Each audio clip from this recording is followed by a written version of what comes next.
Take us into that first 24 hours for you.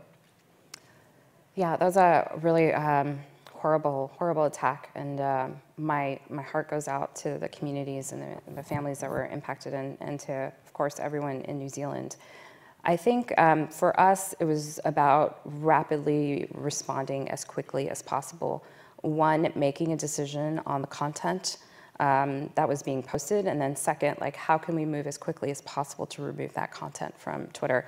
We viewed both the video itself as well as the manifesto as a glorification of violence, glorification of terrorism, the mere existence of those things.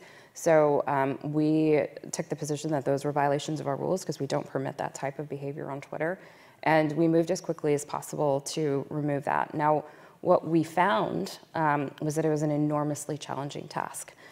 We saw over 300 different variations of the video on Twitter itself. I think within like what time frame? Oh, I don't have the exact time frame, but to date, I think over 300 different variations. The industry as a whole saw over 800, I believe, because we are sharing hashes so that we can, as an industry, also leverage each other's work on some of this stuff.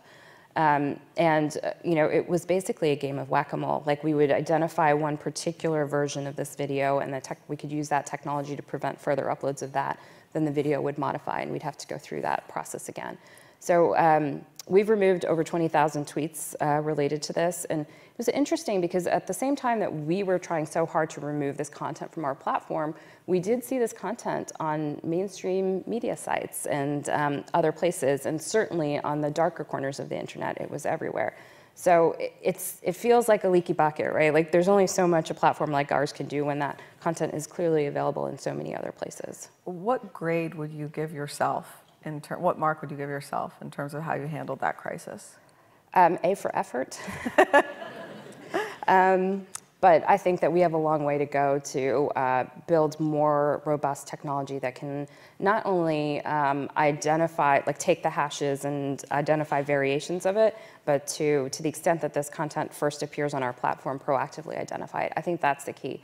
In this particular case, we were able to proactively identify about 85% of the content, like our teams or our technology, but we need to be faster, and it needs to be that we obviously were notified about this outside of the company. It would be great if our technology could tell us that this was happening.